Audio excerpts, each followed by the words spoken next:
About a month and a half or so ago, I made a phone call to Pyari Mohan and asked him, would it be all right, was there anything else scheduled for this particular weekend, because I was thinking of paying a visit to the Hartford area this weekend.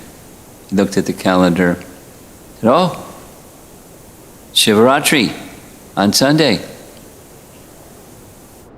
Great, please come. So since then, I've been immersed in something that I haven't done for over 50 years as living as a devotee, and that is becoming more and more knowledgeable about Lord Shiva, because today is Shivaratri. It's a festival in relation to Lord Shiva.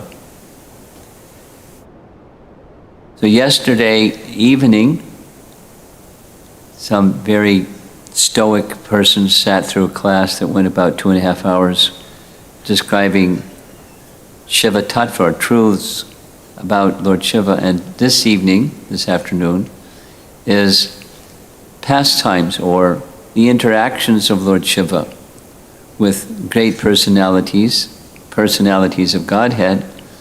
These four mentioned in the screen here, starting with Chaitanya Mahaprabhu. And as you see over here, there's some volumes of Chaitanya Charitamrita. And what I'm going to be describing comes from Chaitanya Charitamrita, the life of Lord Chaitanya. And in just a couple of weeks or so, the appearance day of Lord Chaitanya will be celebrated right here and all over the world of ISKCON. Gaura Purnima. So interactions, direct personal interactions of Lord Shiva with Chaitanya Mahaprabhu, and then also with Krishna and Lord Ramachandra, and finally Lord Sankarsana. So this is mainly Leela, not so much Shiva Tattva, but I think you'll appreciate it. And some of you are a little bit newer. I'm taking a guess. And those of you who are a little bit newer, probably it's a good idea to say something about who is Lord Shiva. Briefly, much shorter than 2.5 hours, Lord Shiva is a direct expansion from the original personality of Godhead. When I say original personality of Godhead, that means from Brahma Samhita, Krishna, Ishvara, Parama Krishna, and he, Govinda, known as Govinda, is the cause of all causes. And amongst all of those things that are caused by the cause of all causes is Lord Shiva. So Lord Shiva is a direct expansion of Krishna. And he's compared to Krishna like this. It's right in Brahma Samhita. Those of you that like to read BBT publications, you'll find this verse. Lord Shiva is likened to milk that's been put in contact with a souring agent, some like lemon or tamarind or some acidic substance, and milk then becomes transformed, becomes curdled, or becomes dahi or yogurt. So just as milk and yogurt are nothing but milk and a milk product, so similarly Lord Shiva is like the dahi or the curdled milk in contact with something.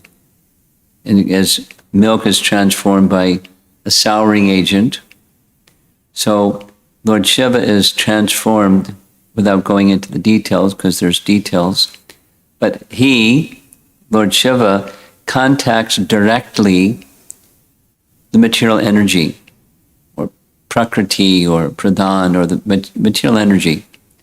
And by that contact with material energy, that's the transformation part.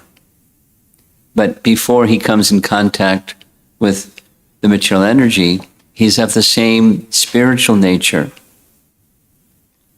He's the same spiritual nature as the origin, as an expansion from the origin. He is, the Sanskrit word is angsa. He's a direct expansion. And we'll hear something about that direct expansion as we go along this afternoon. So Krishna is the origin, but his expansion, or his the form of Lord Shiva, interacts with Krishna. And we'll see shortly. And then Lord Shiva interacts with Lord Ramachandra, and Lord Shiva interacts with Sankarsana.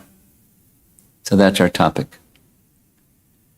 So we'll understand something more about Lord Shiva, or Shiva Tattva, as well as his relationship with these original personalities, starting with Lord Chaitanya.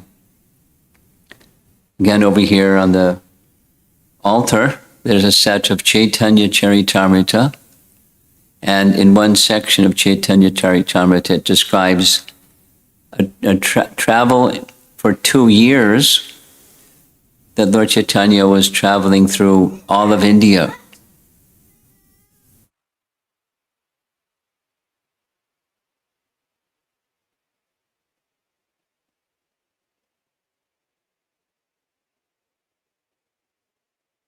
Let's see how that goes. If your child continues to whine and complain, you'll have to take him outside, okay? Or downstairs, or whatever the deal is.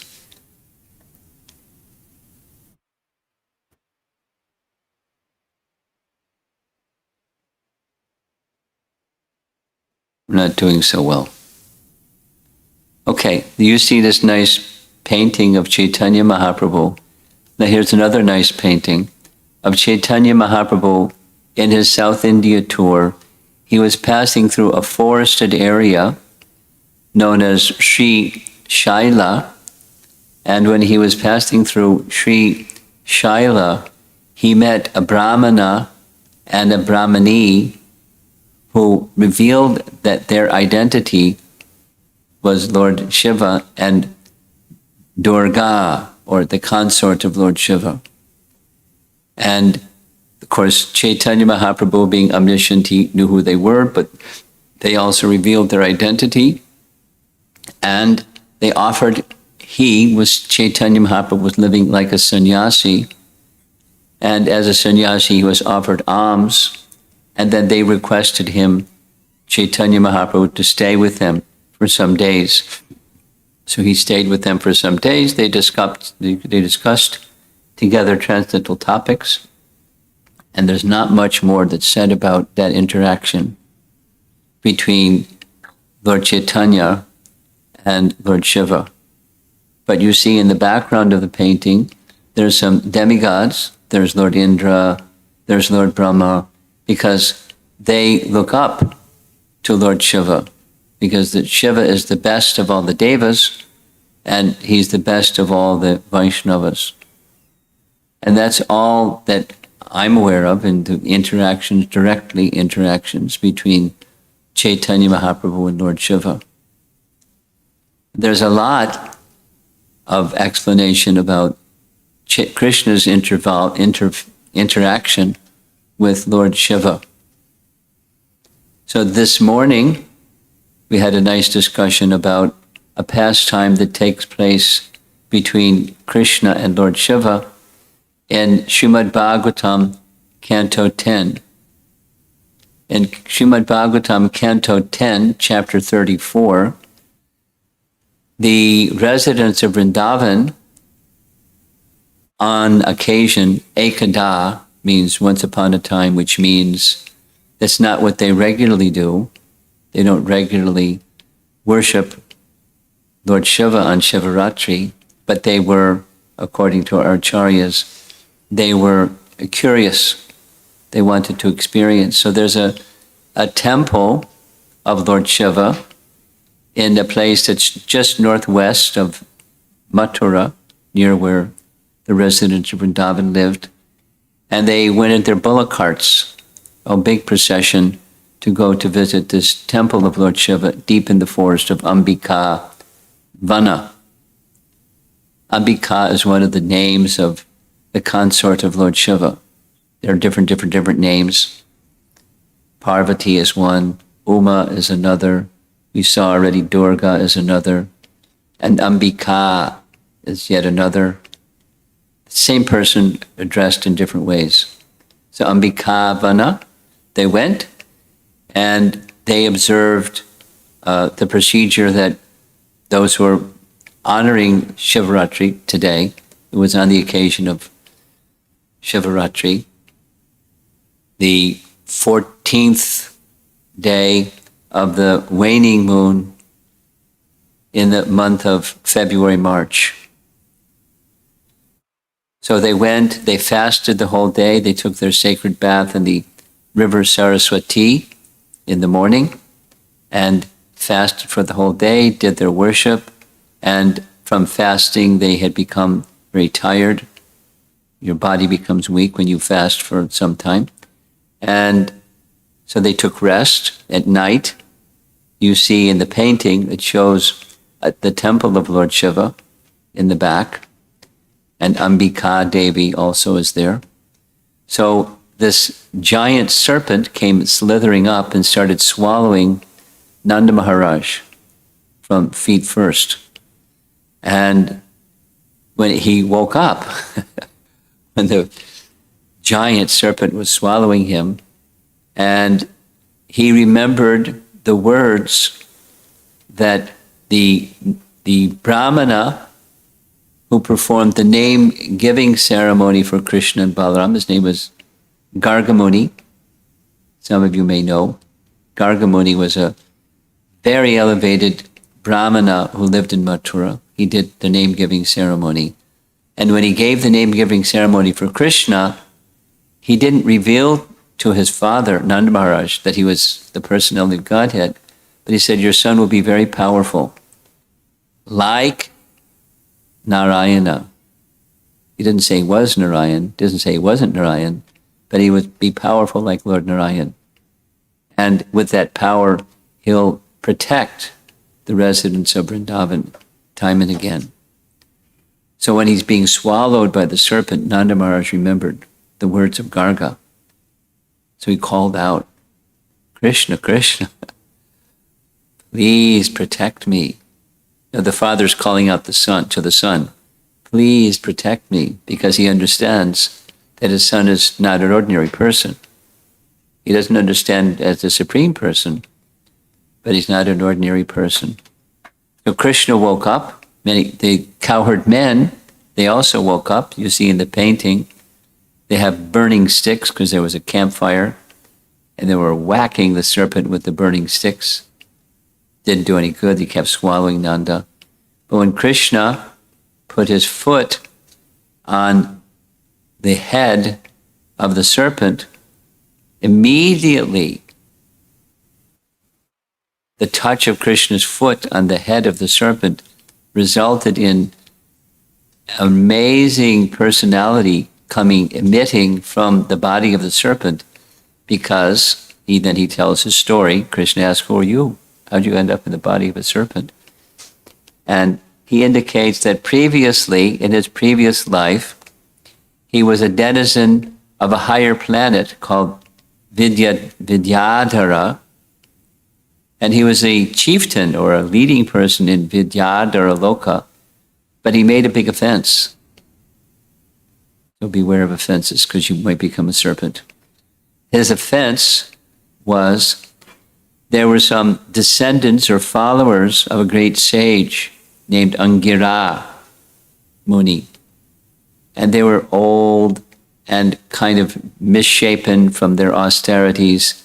And he was beautiful and opulent and proud of all of his worldly features. And so he poked fun at them, ridiculed them, laughed at them. And they took offense. So they cursed him. You're envious like a serpent. You should become a serpent. And presto, he became a serpent on earth, but also benefited by Krishna's association. So he then, by the touch of Krishna's foot on the head of the serpent, Nanda Maharaj was freed from the grip of the serpent. The serpent was freed from the curse, but more important than solving the problem, this personality, the Vidyadhara, he became blessed with bhakti. And he offered prayers to Krishna indicating what great fortune. Just by seeing you, one can become purified. By saying your name, one can become purified. What to speak of the touch of your lotus foot on one's body, one can become fully purified. So the occasion is, as you see in the back side of that painting, there's the temple again, and there's Ambika and Lord Shiva. So it's on the occasion of today, Shivaratri. And there's one of the exchanges between Krishna and Lord Shiva in relation to particularly Shivaratri.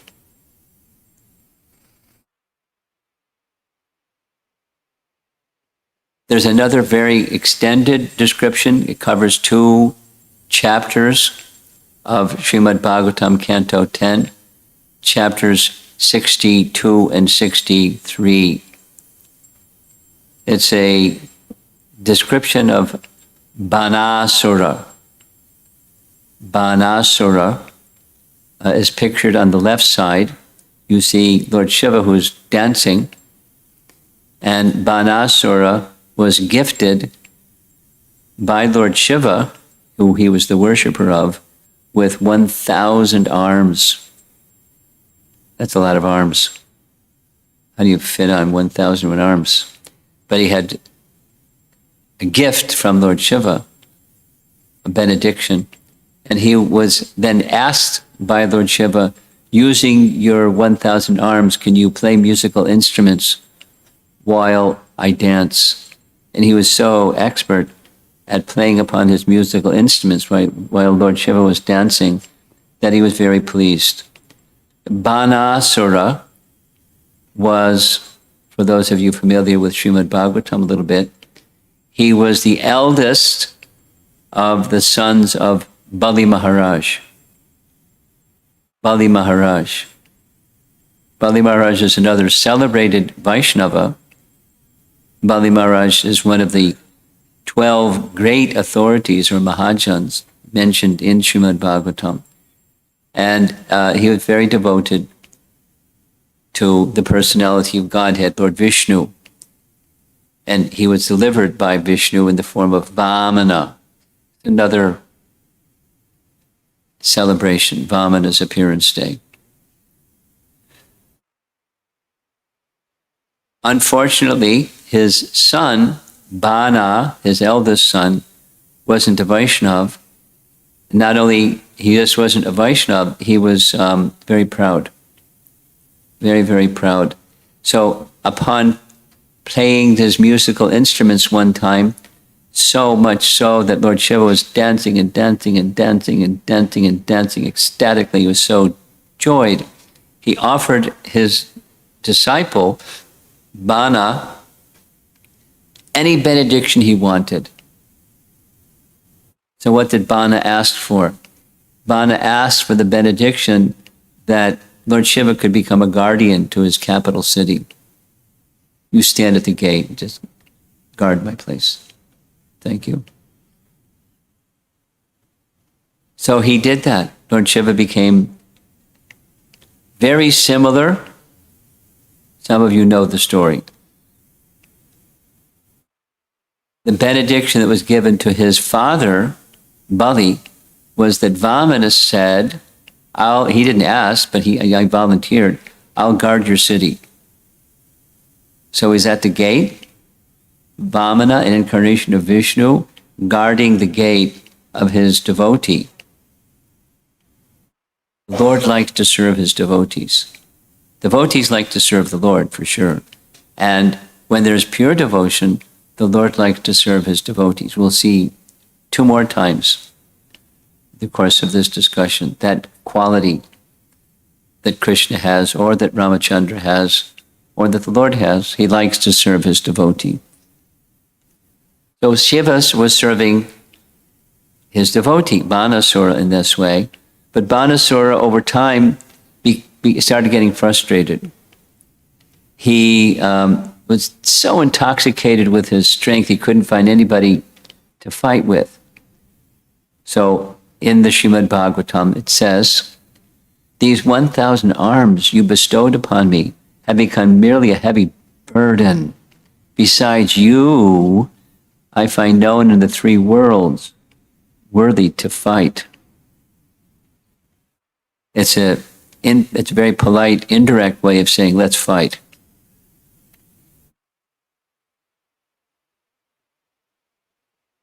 There's a nice painting where he's bowing down before Lord Shiva and Parvati. Shiva became angry. "Your flag will be broken, fool, when you have done battle with one who is my equal." That's Krishna. So Krishna does battle with Banasura, predicted by his devotee, Lord Shiva. So when the devotee, like Lord Shiva, makes some statement, Krishna will uphold it. That fight will vanquish your conceit. The Bhagavatam says Lord Shiva was thinking within himself, "It would be improper for me to kill my servant with my own hands. But if this foolish, intoxicated person who has received my mercy thinks his mighty 1,000 arms to be a burden, then my master, who relieves the world of its burden, will indeed take away his burden." And sure enough, he did. But he also gave him a great benediction at the end, because Krishna is very kind. So what happened was, Bana's living in his capital, Sonitapura, and while residing there, he had a daughter, and his daughter's name was Usha. Usha. It's a long description, it takes a whole chapter, and we're going to say it in about 3 minutes.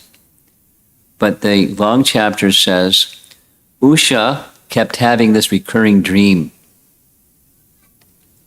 And in her recurring dream, she was met with a lover. And she woke up again and again, didn't say anything to anyone, except one time one of her dear friends heard her in her sleep saying things about her lover. So her friend happened to be a mystic, and she happened to be a good artist. She said, "You just told me you were visited in a dream by a lover. I can paint and make many drawings of different personalities. You tell me which one." She made many paintings. And when she finally made the painting of Krishna's grandson named Aniruddha, she started to blush. That's him. That's him. That's him.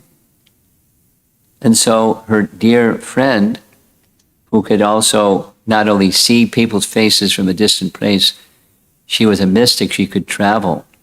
And in the dead of night, her friend traveled to the very room where Aniruddha was asleep and mystically picked up Aniruddha and transported Aniruddha right to the bedroom of the daughter of Bana. So Usha now meets Aniruddha, and it's love at first sight. Now in Vedic culture, unmarried girls have private chambers.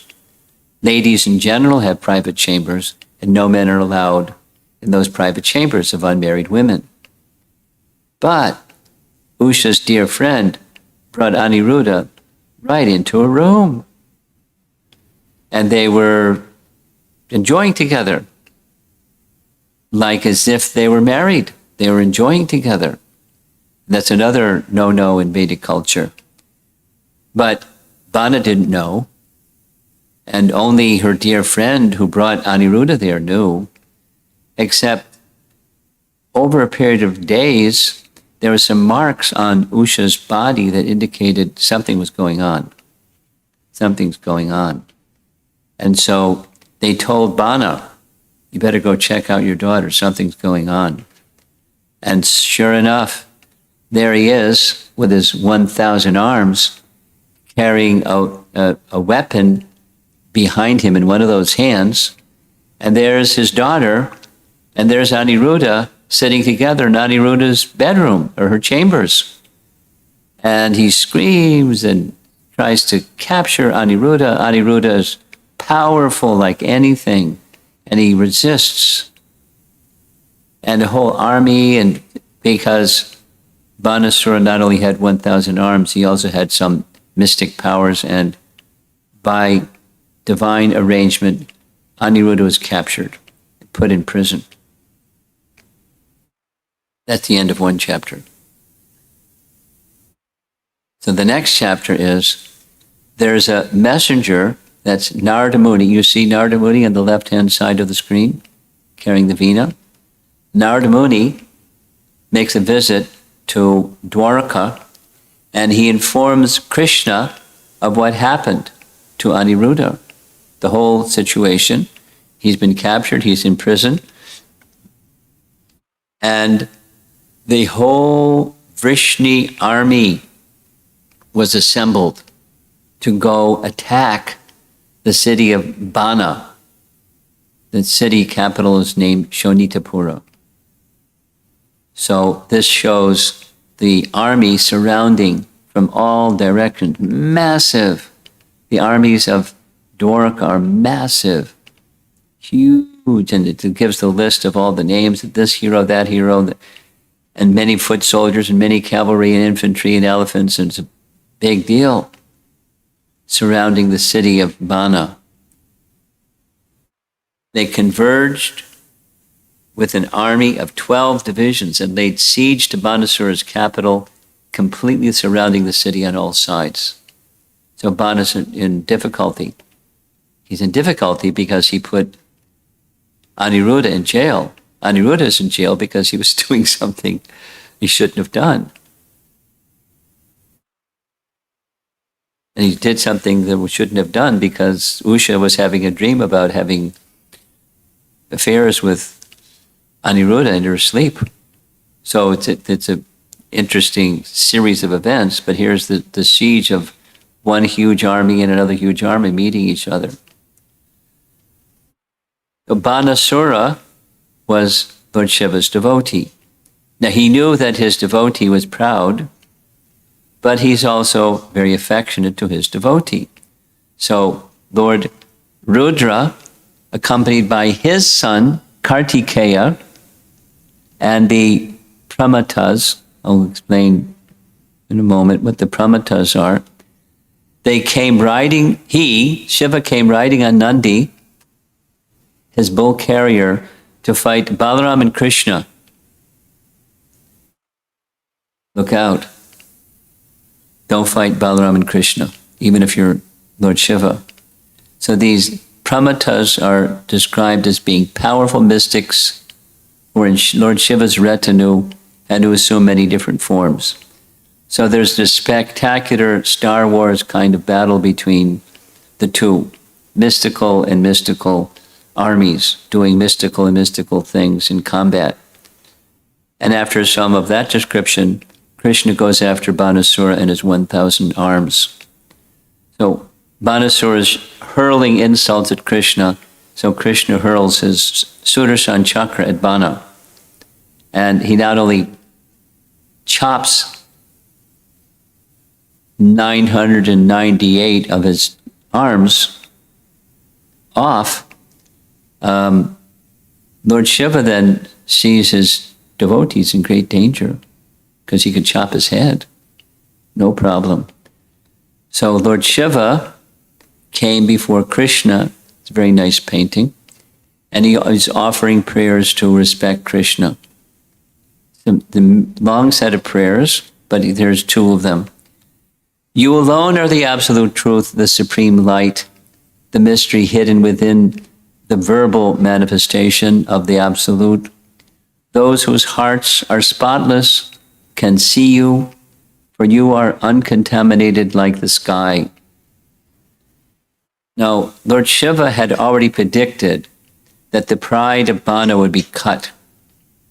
His 1,000 arms would be cut by one who is his equal, but he's now indicating not just his equal, his master.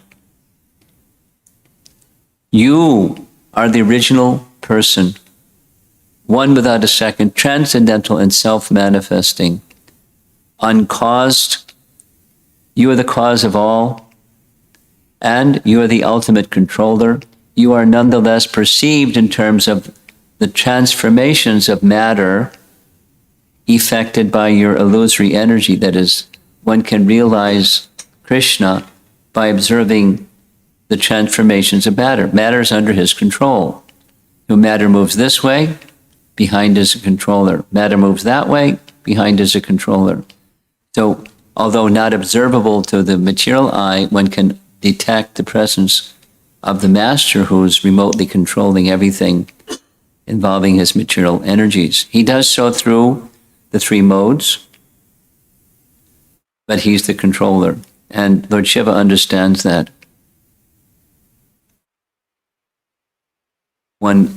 There's more, but here's one more of his prayers.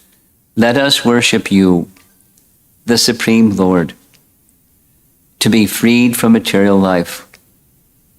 You are the maintainer of the universe and the cause of its creation and demise, equipoised and perfectly at peace.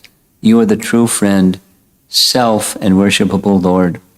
You are one without a second, the shelter of all the worlds and all souls. So after offering these and other prayers, he makes a specific request. The request was, please be kind upon my devotee. Don't finish him. Yes, he's done something very hurtful, but please don't finish him. So Krishna smiles and he's ready to forgive Banasura. He had no intention to kill him in any case. So Banasura, recognizing this is his chance, he comes forward, as the painting shows. On one side is Lord Shiva, standing next to Lord Shiva is Lord Krishna, and bowing down before them is Banasura. So Krishna gives a benediction, not only I'll spare his life, but I'll leave him with 4 arms, and he can be an eternal associate of yours, serving you, but now with his heart freed from this contamination of pride. Wouldn't that be nice to be free from contamination of pride? When or when will that day be ours? Don't have to be offensive like Banasura was, and that aspiration is very wonderful. Thus attaining freedom from fear, Banasura offered obeisances to Lord Krishna by touching his head to the ground. Bana then seated Aniruddha, that's Krishna's grandson, and his daughter, that's Usha. Usha and Aniruddha became husband and wife, and they went back to Dwarka. So that's another example of the interaction between Lord Shiva and Krishna during Krishna's pastimes. Speaking about this pastime, it's discussed a little bit in Brihat Bhagavatamrita. And some of you may not know what that literature is. Just very quickly, it's something of, one way to describe what it is, it's a commentary on Srimad Bhagavatam. So Bhagavat Amrita, the nectar of the Bhagavatam, written by Sanatana Goswami. And there's 2 parts. In the first of those 2 parts, it finds Narada Muni on a quest. And the quest is, who is the greatest recipient of the mercy of the Supreme Lord? So Lord Brahma sends Narada to Lord Shiva. And when he meets Lord Shiva, this is the painting, and Narada is describing the glories of Lord Shiva in this way. Bana was a cause of trouble for saintly persons. Too proud of the strength of his arms, he used magic to arrest Aniruddha and fight against Krishna, the wielder of the disc. When you saw that Bana, your devotee, whom you had maintained like a son, was on the verge of being killed, to save his life, you offered prayers to Sri Hari. At once Lord Krishna put aside his anger. Now, pleased, the Lord gave Bana a form like his own and raised him to being one of your associates, a position rarely obtained even by demigods. So Krishna is very kind. That's something we can count on. Today I have finally seen your amazing, uncontrollable eagerness to serve the Supreme Lord in pure devotion. No wonder Krishna always loved you the most. Krishna's love for you is never interrupted. By your mercy, many others have become dear to him. And that's one of the gifts, the best of the gifts that Lord Shiva gives to others, and that is devotion to the personality of Godhead. Some of you may know, most of you probably know, that there are 4 sampradayas. We're within the sampradaya of Lord Brahma, but Lord Shiva also has a sampradaya, Rudra sampradaya. There's Shri sampradaya also, and there's Kumara sampradaya. So in that Rudra sampradaya, the teachings of pure devotion are taught. Now, many persons worship Lord Shiva not for pure devotion, and he's very merciful. One of Lord Shiva's names is Ashutosh. He's easily pleased, but he's also easily angered. So don't cross Lord Shiva, you have a big problem. In the higher realm, this is something that we discussed yesterday at length, so I'm not going to discuss it at length today. But there's one way of seeing how Lord Shiva, in this deity of Harihara, on one side he's with a disc that's on, as you're looking at the screen, it's on the left side. That's Lord Vishnu, or Hari.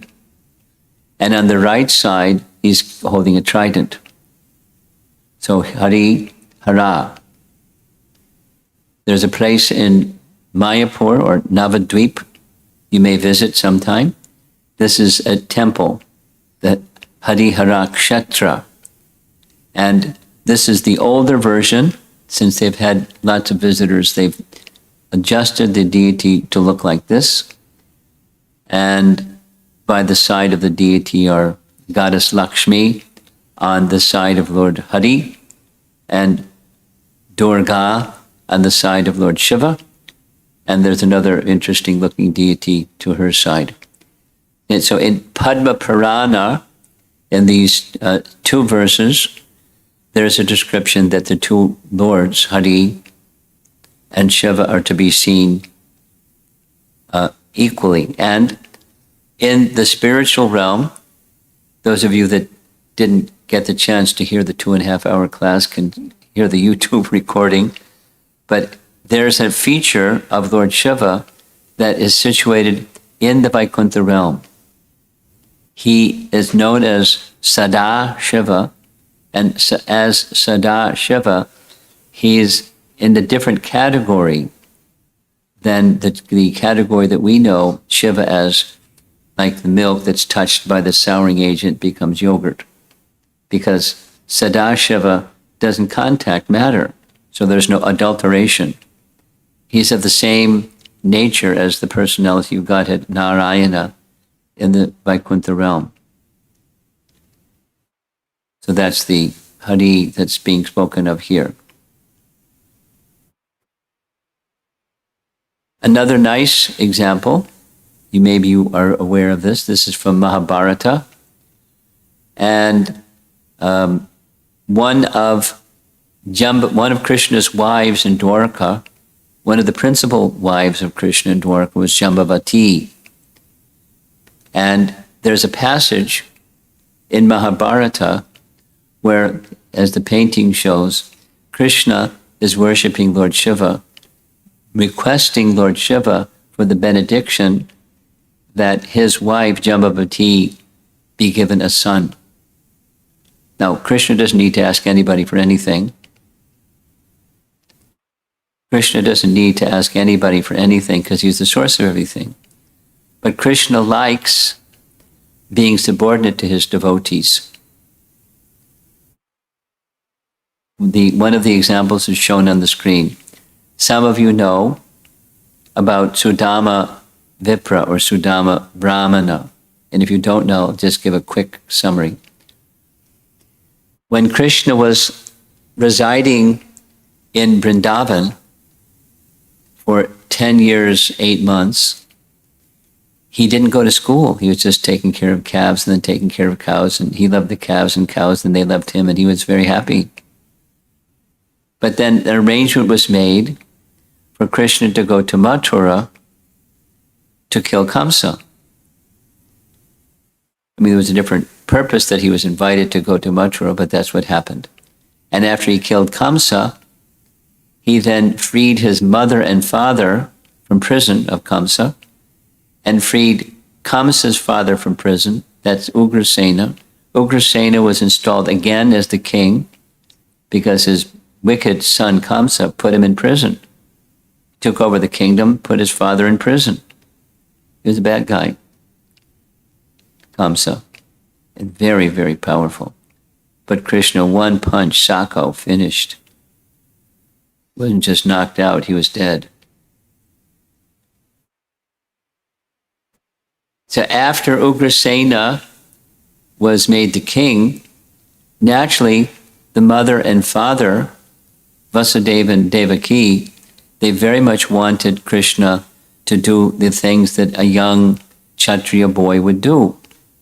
He was given his mantras, upanayana, mantras, diksha, and they wanted him to go to school. Here he is, almost 11 years old. He hasn't even gone to school yet.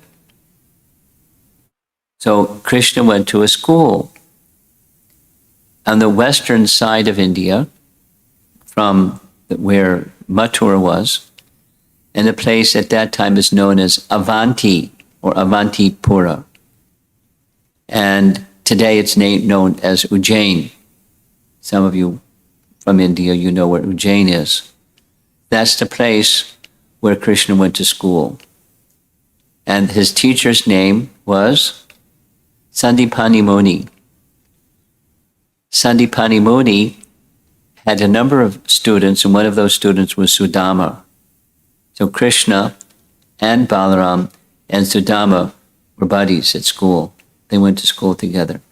But Krishna graduated real fast. He finished everything in 64 days and graduated. He went back to Mathura. There are other things happened. Some time passed. Many years passed. And Krishna is now living in Dwarka with 16,108 wives. And Sudama, his class friend, was a Brahmana, and he was married. And he was very renounced, so renounced that his wife was in anxiety. He's just skin and bones. She was in anxiety. I can't bear to see you in this condition. Please go to your dear friend. Your dear friend, they both knew. He wasn't just class friends. They both knew that because they're Vaishnavas, they're elevated, pure Vaishnavas. That Krishna is the personality of Godhead. And he's so wealthy, he maintains, part of his opulence, he maintains the whole city of Dwarka. And he'll certainly give charity to a Brahmana and to a friend. So please go, please go, please go, please go, please go. And finally he relented. There's words for it in the modern language. It's called nagging. But it was out of love. It wasn't out of nagging. It wasn't for herself. It was for her husband. And he thought, well, my wife wants, but even more so, if I can go see my dear friend Krishna again after so many years. So he went to Dwarka. And when Sudama went to Dwarka, Sudama's thinking he's the personality of Godhead, but what did Krishna do? Krishna worshipped him, just like we see in this painting. Lord Shiva is being worshipped by Krishna. Sudama Vipra was worshipped by Krishna, his class friend. Why? Because he's a great devotee. And he loves not just honoring and respecting, but worshipping his dear devotees. So many things happened, but just to illustrate, these are just some examples. Maharaj Yudhishthira was also respected in a worshipful way by Krishna. And Queen Kunti, although she also knew that Krishna was the personality of Godhead, she respected him in that way. She spoke to him in that way. He respected her as his mother, his superior. Wasn't his mother, but his father's sister, so his aunt. And he treated her with such respect. Whenever he would come before Queen Kunti, he would bow before her and touch her feet, as was the culture and custom at the time. Well, the point is, Krishna likes. So why is Krishna doing this? He doesn't need anything. He's the source of everything, and he knows everything. And not only that, he had 16,108 queens, and all of them had 10 sons. He doesn't need to go and ask Lord Shiva for a son. But it's a loving exchange, because Krishna loves offering respect to his dear devotees. That's how to understand this situation. And when we come to Lord Ram, we'll also find the same thing happening. Lord Ram worshipping Lord Shiva. Why? We'll hear again. There's a nice verse in relation to Maharaj Ambarish, when Maharaj Ambarish is offended by Durvasa Muni, and Durvasa Muni goes all the way to Lord Vishnu and says, help! Please take away the Sudarshan chakra, it's chasing me and my life is at risk. And Lord Vishnu says, Aham Bhakta Pradadino. The devotee is in my heart, and I am in the devotee's heart, and I can't do anything separate from my devotee. So you have to go to Maharaj Ambarish. Yeah. And if he gives his forgiveness, you're forgiven. That's one of Krishna's qualities. He likes honoring his devotees. And one more, this is ending on a nice note. This is taken from Bhakti Rasamrita Sindhu. It's a description of different features of ecstasy. And the description found there is, seeing the moon-like face of Hari, radiating sweetness as he practiced his flute playing, Lord Shiva began to tremble and then began to dance in the sky along with Ganesh to the rhythm of his drum. He was just practicing, wasn't full swing. Dancing, dancing, dancing, dancing. Ecstasy in relation to Krishna's flute playing. So that's two lords, Chaitanya Mahaprabhu and Krishna, and their interactions with Lord Shiva. This is not exhaustive, but it's something. And now we're going to go to Lord Ramachandra. There's a lot of interaction between Lord Shiva and Lord Ramachandra. We'll go through some of them. One of them comes in Valmiki Ramayana when Sita is placed on the fire for proving her purity and chastity. And you see up in the sky, there's Lord Shiva pouring his benedictions along with other devas upon Sita. And here's what it says, what's written in Valmiki Ramayana. After Mother Sita successfully passed the trial by fire, Lord Shiva appeared in front of Lord Ram and said, "Lotus-eyed, great-armed, broad-chested, scorcher of your foes, foremost of weapon-bearers, thank heavens, you have accomplished this feat. You have dispelled in battle the vast and terrible darkness in the form of the fear of Ravana that had engulfed the entire world."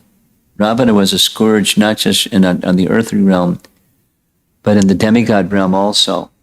So Lord Shiva is coming to thank him that he finished Ravana.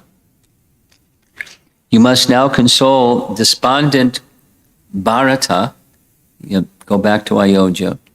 And Bharata is in great distress in your absence.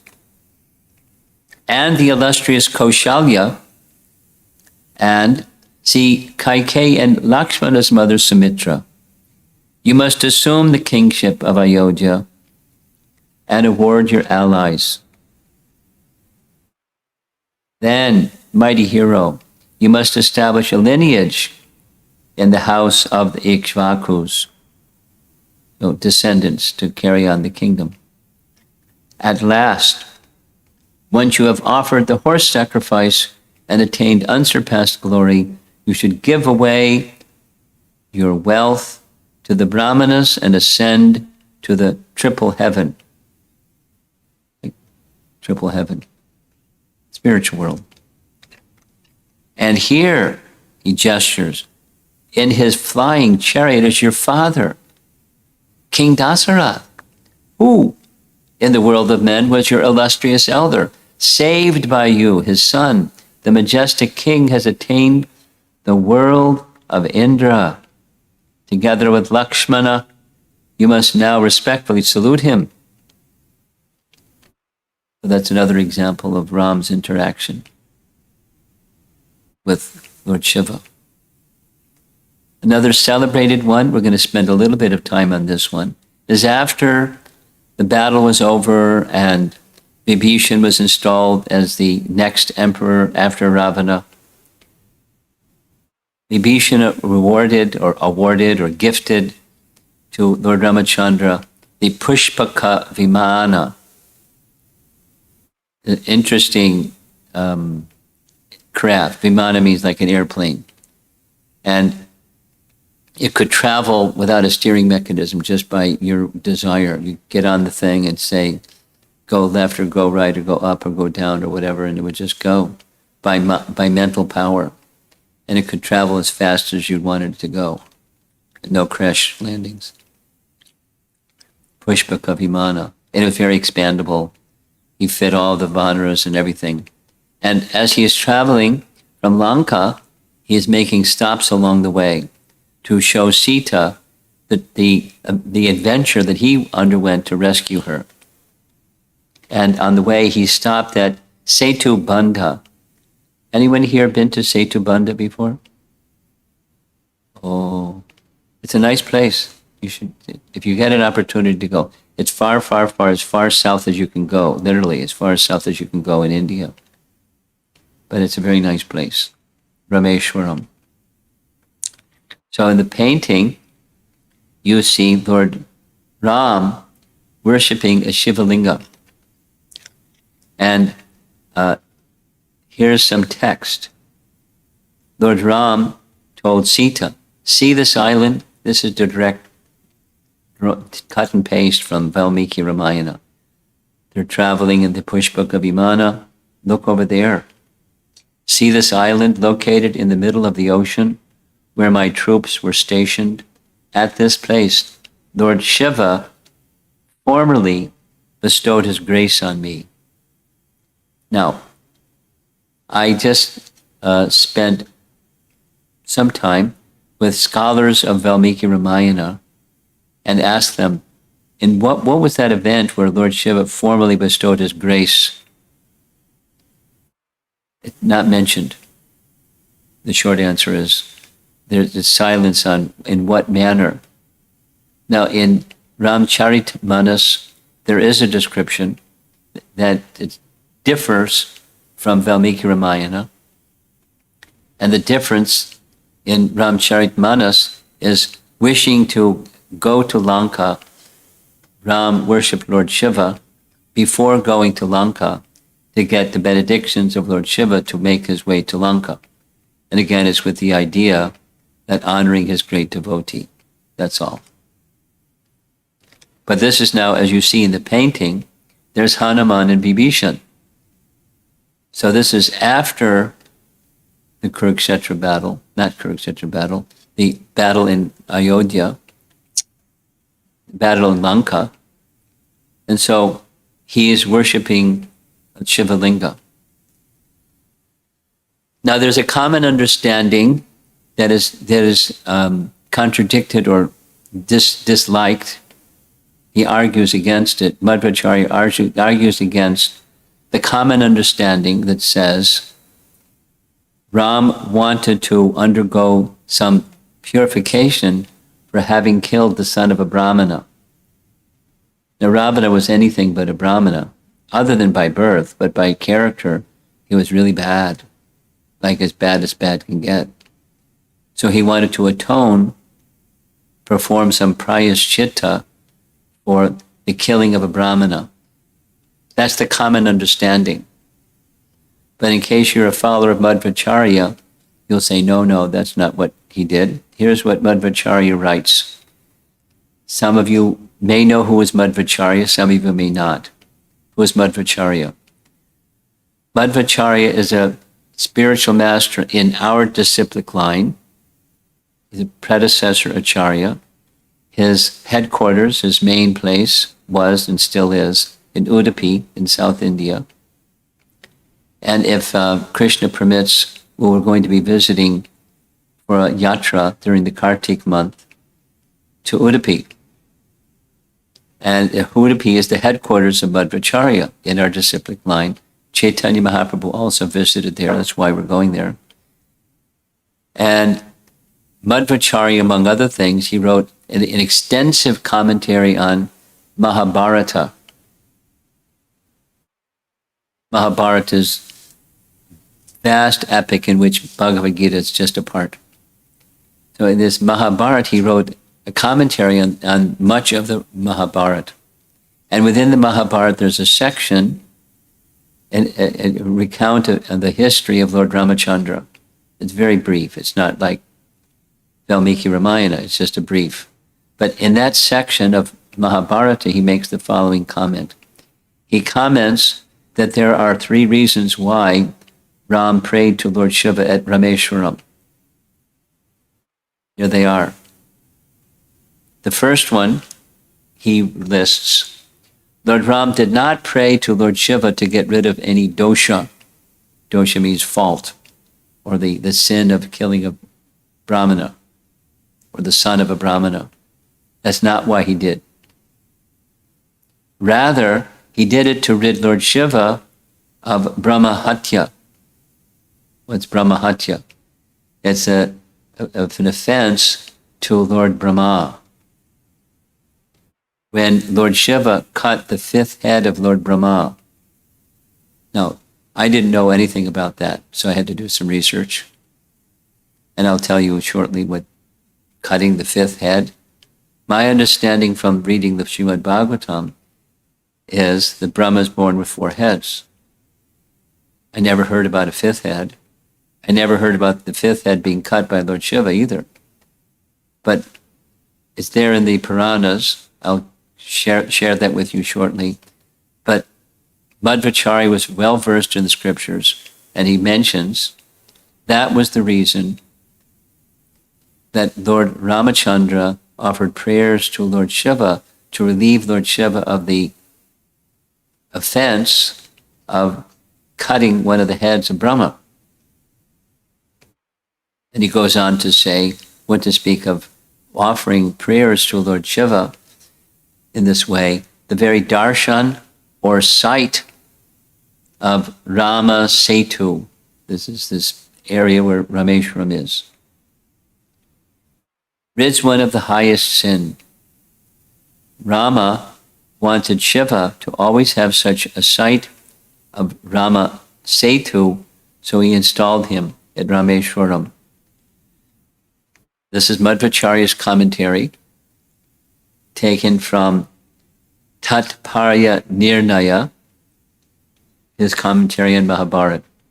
So I'll say it again, because this is contrary to what most people have heard. I heard this long, long ago, and I wasn't born in India. When Ram came back, following the path that showing Sita where he had been, he stopped in Rameshwaram, worshipped Lord Shiva to counteract the sin of having killed the son of a Brahmana, Ravana. Madhva says no. He was counteracting the sin of Lord Shiva for having cut off one of the fifth head of Brahma, leaving four. So where's that? Well, it turns out in Matsya Purana, Lord Matsya is explaining this pastime to Vaivasvata Manu. In this Matsya Purana, this particular Brahma being spoken of had 5 heads, and Lord Shiva became angry at him and cut off one of his heads. And there's details and details and details about what happened, how that happened.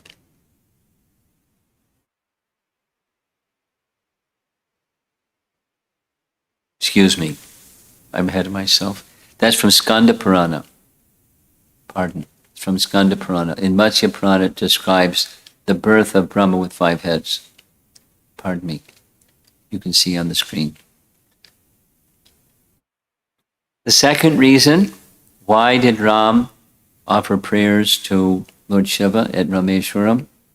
Lord Ram prayed to Lord Shiva to deceive evil persons and to make them believe that Shiva is greater than Hari, since Ram had worshipped him. And he comments, many fall prey to this error. What he was doing was indicating that persons who wish, it's something like, some of you know, when Krishna departed this world. In what manner did Krishna depart this world? His birth pastime we know, the prison house of Kamsa and all of that. And his departure pastime was a deception of others. So that deception of others was, for his departure, a hunter shot an arrow and hit Krishna in the heel, and Krishna left his body. You don't die from a heel wound. It may be painful, but you don't die from a heel wound. But Krishna left his body from the arrow of a hunter. And behind him, Krishna left a body. But Krishna has no material body either. So what was the reason of doing it like this? To deceive people. So, I mean, maybe you wouldn't do that, but Krishna did that. And Ram's doing this also for deceiving people who wish to take it, that when Krishna worships Lord Shiva, that's proof Shiva is superior. But Shiva, Lord, we already heard, Lord Ramachandra, Lord Krishna, the personality of Godhead, likes to honor his devotee in such a way he'll even worship his own devotee, like Krishna did with Sudama, etc. And the third reason, this is Madhvacharya's commentary, Lord Rama wanted to teach the common folk to worship all the deities, especially Rudra, as he is Mano Niyamaka. He controls the mind. So worship those who control the mind, because you have to have mind control in order to be progressive in any path. Yoga, bhakti, vairagya, and therefore respect Lord Shiva, because it will help you in the progressive path. This is Madhvacharya's commentary on Mahabharata, the 3 reasons that were behind Ram doing what Ram did. He likes to honor his devotee. And here's another nice painting that you see the coronation of Lord Ram. Over on the right side, there's the three queens. And on the left side, in the center, there's Ram and Sita. And there's Gandharvas and showering flowers, etc., etc. And look up on the upper right, there you see Devas. There's Lord Brahma next to Lord Shiva. And in Ramachandra, after Ram's coronation, it says Lord Shiva sought blessings from Lord Ram to have firm devotion unto his lotus feet. That's in Ramacharita. And in Padma Purana, there's some specific prayers. There's celebrated prayers where he's also asking the same. Oh, Rama, we too, that's his consort Gauri, and himself, Lord Shiva, are venerable to the world. You too are always venerable to us. Gauri mutters your name, I mutter your mantra, to one desiring to die, and Mani Karnika, and remaining in half of its water, I give your emancipation mantra leading to Bhagavan. Now, that's a kind of a clumsy translation, but that's the translation that I was able to get. He is saying,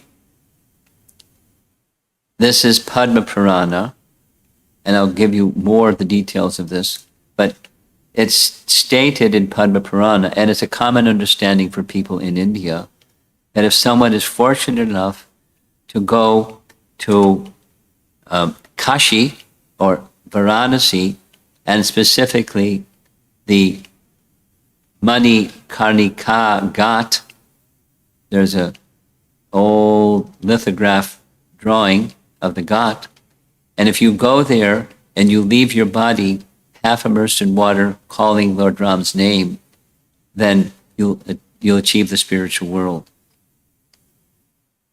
So specifically, there's a well-known stotra in this whole series of prayers where it says, some of you know this one, Rama Rama Rameti Rame Rame Mano Rame Sahasranama Tutulyam Rama Nama Varanane.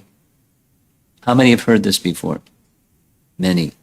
It's from Padma Purana and it's in relation to the same pastime. Lord Shiva addressed his wife, Oh, Varanana. She has many names. I chant the holy name of Rama, Rama, Rama, and thus enjoy this beautiful sound. This holy name of Ramachandra is equal to 1,000 holy names of Lord Vishnu. The same set of prayers. So Rama Raksha, Stotra. So it's a place, Kashi, going to Kashi in the manner that's described here is a celebrated way for people to leave their body when they get old and ready to leave their body. And it's said that when that situation arises, Lord Shiva directly in their ear, he calls the name of Ram as they're departing their body. And they're hearing or chanting the name of Ram upon leaving the body, one attains the spiritual world. That's one of Lord Shiva's services. He has many.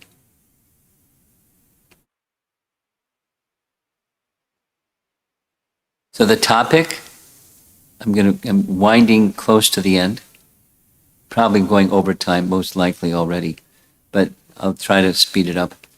Another nice reference, the topic is interactions between Lord Shiva and Lord Ramachandra. So another reference is here, again in Padma Purana, where while in Chitrakoot, he expresses his great grief due to separation from his father. So a sage, Atri Muni, has his hermitage not by. Atri Muni suggests to Lord Ram, go to Pushkar and perform the rites for your father. So Ram did that. Padma Purana. And when he went there and did those rites along with his brother Lakshmana, something happened. Lakshmana became a little different. He refused to serve Lord Ram and Lord Shiva and Sita.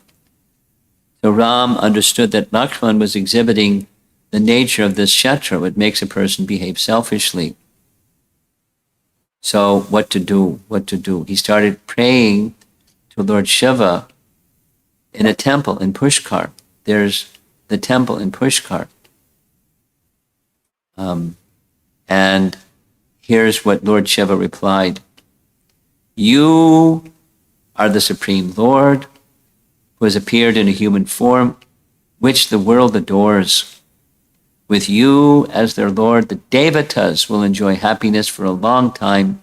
Those men on the earth who will see you having returned to Ayodhya after 14 years have elapsed will be happy here in this world and will also have an unending residence in the eternal realm Vaikuntha. Go back to the city of Ayodhya after you have done a great mission for the devotees. And with that visit or response from Lord Shiva, Lakshmana, he became normal again. That was in Chitrakoot from Padma Purana. Just a couple more with Ram and interaction with Lord Shiva. As you know, one of the features of Ramayana to get the hand of Sita in marriage was stringing the bow of Lord Shiva. And how the bow of Lord Shiva get in the hand of Janak. Here's the history. But it's the bow of Lord Shiva that won the hand of Sita. Vishvakarma, long history, formed two bows, one for Lord Shiva, Lord Vishnu, to test the prowess of both. And at the end of that exam, Lord Shiva, being worshipped very nicely by the demigods, he gave to the demigods his bow. Shiva's bow went to the demigods. The demigods then gave that bow to the son of King Nimi. King Nimi, we find his name mentioned in the 11th canto. King Nimi, his eldest son, was Devarata. Shiva's bow was given by the Devas to Devarata, and Devarata, through lineage, gave the bow to Lord Shiva, to King Janak, and that's the bow that Lord Ram not only strung, but he broke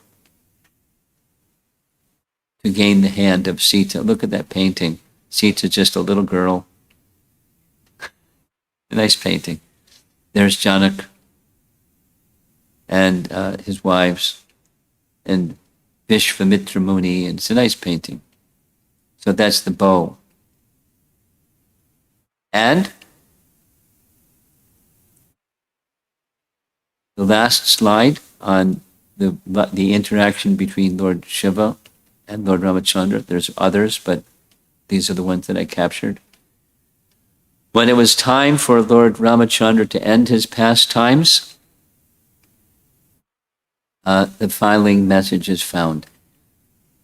As you see at the bottom, this is the Uttarakhanda section of Ramayana, combined with the commentary on Mahabharata by Madhvacharya. So this isn't a cut and paste of their words, this is just a summary. When Lord Ram ruled the earth attained the exalted status of Satyaloka, like the highest planet. The devatas wanted a distinctive place for their own loka, and for Lord Ram to come to their loka. So they requested Lord Brahma for themselves to get the fortune received by the denizens of earth. Can Ram come here and bless this place too? Lord Brahma wished Lord Ram to come to his own loka, Satyaloka, and sent Lord Shiva as a messenger to Lord Ram. Lord Shiva conveyed the message of all the devatas in secrecy to Lord Ram. He said, Lord Brahma is your son. I am your grandson. The meritorious accede to the appeal of their grandchildren more than their own children. Hence, I humbly beg of you to return to your abode. Lord Ram agreed to this. When Lord Ram, along with his associates, left this world, he stayed in the realm of the Devas in one form. In his second form, he resided in Satyaloka, worshipped by Lord Brahma, and in his third form, he resided in his own resort or realm in Vaikuntha. So Shiva was involved, according to these references. Uttarakhanda Ramayana, Lord Shiva was involved in urging Ram for his departure and what he should do after his departure. We're almost done. And the timekeeper hasn't kicked me out yet, so I'm going to just finish. The last one is short. Lord Sankarsana. Lord Sankarsana, some of you may know, but if you don't know, the first expansion of Krishna is Lord Balaram. And Balaram's first expansion is these four: Sankarsana, Pradyumna, Vasudeva, and Aniruddha in the spiritual world. So Sankarsana is worshipped by Lord Shiva. In fact, he's an expansion. Lord Shiva is an expansion of Sankarsana. And we discussed this at length yesterday. I'm going to cover it really quickly just now. What you see on the screen is taken directly from Jiva Goswami's Paramatma Sandarbha. The painting on the right side is Lord Shiva seated beneath a tree. The tree is in the central Varsha of Jambudvip. I'll show you the image in just a moment. But there he's surrounded by not only Uma, but 1 billion expansions and servants of Uma. 1 billion. 10 billion. So that Sankarsana, that's who, when Lord Shiva is in meditation, upon what is he meditating? He's meditating on Sankarsana. This is stated in the Bhagavatam, and it's quoted by Jiva Goswami. That Sankarsana and the Purusha are the origin of Shiva, is confirmed by Scripture. Gives the Scripture. It's a quote from Canto 5, Chapter 17.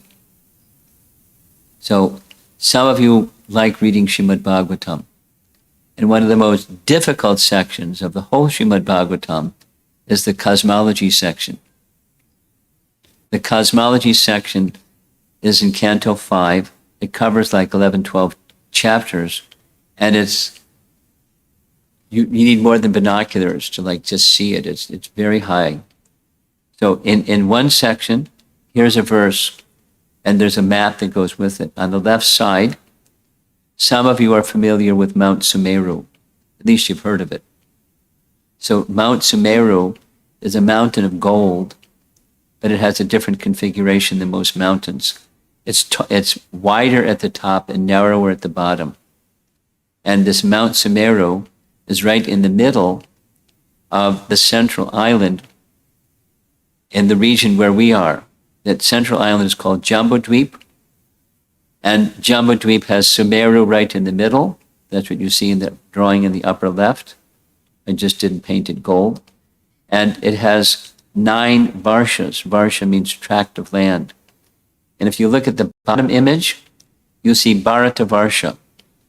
Now some of you may feel better because you've heard of Bharata before. And all these other names maybe you've never heard before. But Bharata Varsha, it means India. Bharata Varsha. the tract of Varsha is tract of land. Tract of land in this central island, Jambudweep, has 9 Varshas, one of which is Bharat Varsha. And there's 8 others, and one of those 8 others is where Lord Shiva is. And that one that where Lord Shiva is known as Elavrita Varsha. You see Mount Sumeru in the bottom diagram. It's golden color. It's kind of like a vertical sketch, not topographical like the one on the left. It's just vertical. And there's the 9 Varshas, 3, 3, and 3. Makes 9.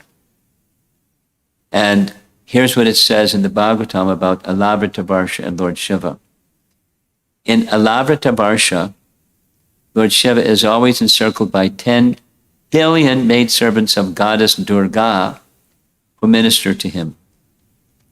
The quadruple means 4, the quadruple expansion of the Supreme Lord is composed of Vasudeva, Pradyumna, Anuruddha, and Sankarsana.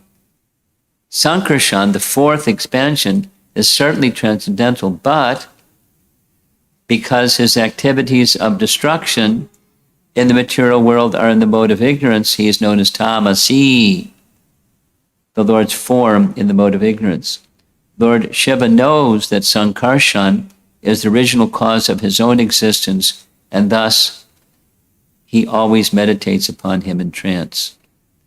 So whenever you see paintings or images of Lord Shiva in meditation, now you know what he's meditating upon, or who he's meditating upon. Meditating upon Sankarsana, who is the source of his existence. Shiva is an expansion of Sankarsana, and Sankarsana is one of the Chaturvyuha expansions of the Lord. So that's another description of the relationship between Lord Shiva and Sankarsana. It's his master, it's his source of emanation, it's his focus of meditation. He is serving him, including the feature of destruction, because that's one of the functions that Lord Shiva does. When it's time for cosmic annihilation, he's ready. Last, there's a very nice section of Srimad Bhagavatam, Canto 4, Chapter 24, where, as you see in the painting, there's Lord Shiva, and the sadhus surrounding him are 10 in number. These are the prachetas, and the prachetas were sons of a king whose name was Prachinibari, and King Prachinibari requested his 10 sons, please assist me. The assistance I would like is, I would like you to help me. That's very early in the phases of creation. I'd like you to help me by producing good praja to help Brahma fill up this universe. So their answer was, yes, sir. And to prepare themselves, they went to the sea to do meditation in Satya Yuga for 10,000 years underwater. That's a long time to do anything. What to speak of meditate underwater. But when you meditate underwater, there's no cheating, because you have to suspend your life air. If you breathe, you have a big problem. So they were suspending their life air. The plan was to do that underwater. And as they were heading to go underwater, who would appear before them but Lord Shiva? Another nice painting. There's the 10 brothers. There's Lord Shiva floating in the air, surrounded by Gandharvas and Apsaras and other celestial beings. And when he appears before them, he says, you please me very much. He gives to I know who you are. You're the sons of King Prajinibari. And I know what you're up to. You want to produce good praja. And I know that you're devotees of Vasudeva. It's he already knows before he meets them. And it's for those reasons that I've come before you, because I want to bless you with achieving, when you do this meditation underwater for 10,000 years, I'd like you to meditate on the same Lord that I meditate upon. I'm going to give you some stotras or some prayers that while you're doing your meditation, you can meditate on the personality of Godhead, and you'll achieve spiritual perfection. So he gives them his prayers. Why? Because they're great persons. Now, Lord Shiva doesn't always do that, because many people don't want that. They want some other stuff. So he gives other stuff, because he's Ashutosh, he's easily pleased. But supposing you're a very opulent person, and people come to ask you for stuff, it's fine, because you like to give stuff to people that need stuff. Even if they don't really need stuff. It's just if you're charitable by nature, and you have opulence, you like to give stuff. But supposing you meet somebody that wants pure love for the Supreme Lord, if you can find such person or persons, here's 10 young men, that's what they want. So he's happy to give. So he gives. It's a really nice section. There's still some time today. Many of you have sets of Srimad Bhagavatam in your home. If not, you can find it online, database, and you can read the Song of Lord Shiva, chapter 24 of Canto 4. And it's really, really beautiful prayers, nice purports also, where he's giving the gift of prema through the medium of prayers to the Supreme Lord.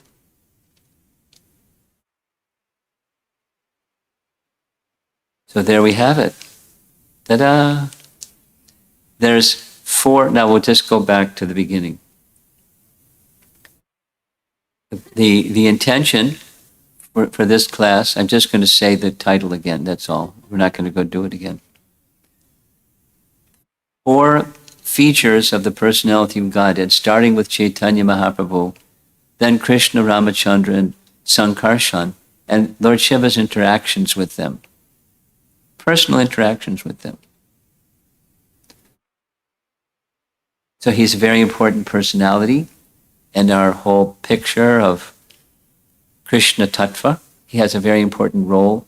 Shiva Tattva has a very important role in Krishna Tattva. And we're honoring Lord Shiva on Shivaratri. So thank you all for coming. And I've gone way past my time, so I don't know if should I take questions or not take questions, just go to the next thing. Prashadam. I'm looking at Pyari. Okay.